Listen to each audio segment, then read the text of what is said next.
நடிகர் விஜயோட தமிழக வெற்றி கழகத்தின் முதல் மாநாடு அக்டோபர் 27 விக்கிரவாண்டியில நடக்குது. அதை முன்னிட்டு நாளைக்கு பந்தல் அமைக்கிறதுக்கான பூமி பூஜை நடக்க போகுது. அந்த பூஜையில விஜய் கலந்துப்பாரா இல்லையா அப்படிங்கிறத பத்தி தான் இந்த வீடியோவில் பார்க்க போறோம்.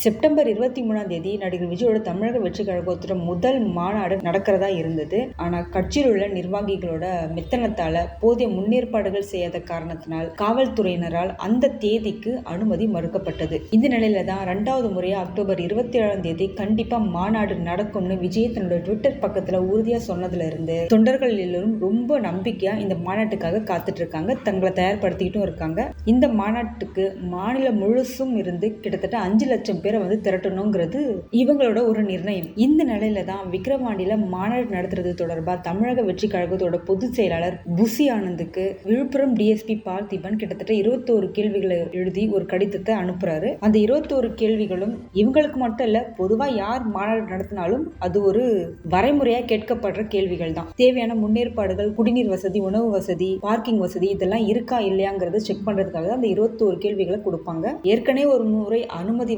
மருத்துவ நிலையில இந்த முறை அது தப்பு எதுவும் நடக்காத மாதிரி தேவையான முன்னேற்பாடுகளுக்கு ஏற்பாடு செய்து 27 கண்டிப்பா மாநாடு நடக்கிறதுக்கான அத்தனை சாத்தியக்கூறுகளையும் தமிழக வெற்றி கழகத்தோட நிர்வாகிகள் பண்ணி முடிச்சிட்டாங்க. தற்போது மாநாட்டுக்கான முதற்கட்ட ஏற்பாடுகள் தீவிரமா நடந்துட்டு வருது. தமிழ்நாடு முழுக்க கொடியேற்றுறது, சுவர் விளம்பரம், போஸ்டர்கள் அப்படின்னு தமிழக வெற்றி கழக தொண்டர்கள் கட்சியோட விளம்பர பணிகளை முன்னெடுத்து நடத்திட்டு வர்றாங்க. கட்சியை விளம்பரப்படுத்திக்கிட்டு இருக்காங்க. மாநாட்டுக்கு தேவையான ஆட்களை ஏத்திட்டு வர்றதுக்கான வண்டிகளை புக்கிங் பண்றது, மாநாடு ஏற்பாடுகள் குறித்து ஒவ்வொரு மாவட்டத்திலும் இருக்கிற மாவட்ட செயலாளர்களை சந்திச்சு பேசுறது, அவங்களோட ஒரு கூட்டம் நடத்தி முன்னேற்பாடுகளை பத்தி எடுத்து சொல்றது, இப்படி மாநாட்டுக்கான ஏற்பாடுகள்ல பொதுச் செயலாளர் புசி ஆனந்த் ரொம்ப தீவிரமா செயல்பட்டு வர்றாரு. இந்த நிலையில தான் மாநாட்டுக்கான தொடக்க நிகழ்ச்சியாக பூமி பூஜை நாளைக்கு நடைபெற இருக்கு. பூமி பூஜை போட்டு முடிச்ச உடனே மற்ற ஏற்பாடுகள் எல்லாம் தொடர்ந்து தீவிரமா ஆரம்பமாகிரும். தேவையான அத்தியாவசிய ஏற்பாடுகளை, கழிவறை, மருத்துவ வசதிக்கான தேவையான இடம் நாளைக்கே பண்ண ஆரம்பிச்சிருவாங்க. மாநாட்டுக்கு இன்னும் 25 நாட்கள் மட்டும்தான் இருக்கு. இந்த முன்னேற்பாட்டு பணிகள்ல கொஞ்சம் தொய்வு நடந்தா கூட மறுபடியும் தேதி தள்ளி போக வாய்ப்பு இருக்கு. அது நடந்துடவே கூடாதுன்னு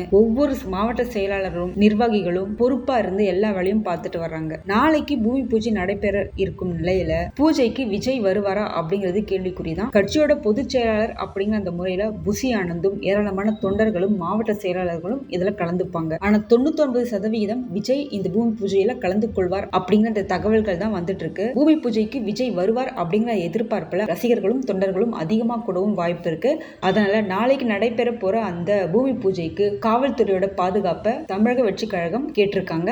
விஜய் இந்த நிகழ்ச்சியில கலந்து கொள்வார்னு சொல்லப்பட்ட நிலையில இது குறித்து எந்த விதமான அதிகாரப்பூர்வ தகவல்களும் வெளியாகல. ஒருவேளை தகவல் வெளியாகிருச்சுன்னா விஜய் பார்க்கறதுக்காகவே அந்த இடத்துல ஏகப்பட்ட கூட்டம் கூடும். மறுபடியும் இன்னொரு சிக்கலை நம்ம உருவாக்கி விட்டுறக்கூடாதுங்கிறதுக்காக விஜய் வரப்போற விஷயத்த ரொம்ப சீக்கிரட்டா வச்சிருக்காங்க. இவங்க சொன்னாலும் சொல்லனாலும் அந்த இடத்துல விஜய் வருவாரு அப்படிங்கிற அந்த எதிர்பார்ப்போடும் நம்பிக்கையோடும் தொண்டர்களும் ரசிகர்களும் அந்த இடத்துல குவியதான் போறாங்க. பூமி பூஜை நடந்து முடிஞ்சதும் மற்ற ஏற்பாடுகளும் தீவிரமா ஆரம்பிச்சிருவாங்க. 27 எல்லா ஏற்பாடும் நடந்து முடிஞ்சிட்டா நடிகர் விஜயோட தமிழக வெற்றி கழகத்தோட கொள்கை என்ன, கோட்பாடு என்ன, அவங்க எதை நோக்கி பயணம் பண்ண போறாங்க, யாரை பின்பற்ற போறாங்க அரசியல்ல அப்படிங்கிற அந்த உண்மை எல்லாருக்குமே தெளிவா தெரிய வந்துடும். அதுக்கப்புறம் தான் அவர் அரசியல்ல யாருக்கு எதிரி, யாருக்கு நண்பன் அப்படிங்கிற அந்த நிலைப்பாடும் உறுதிப்பட எல்லாருக்கும் தெரிய ஆரம்பிக்கும். அது வரைக்கும் நம்ம காத்திருந்து தான் ஆகணும், வேற வழியே இல்லை.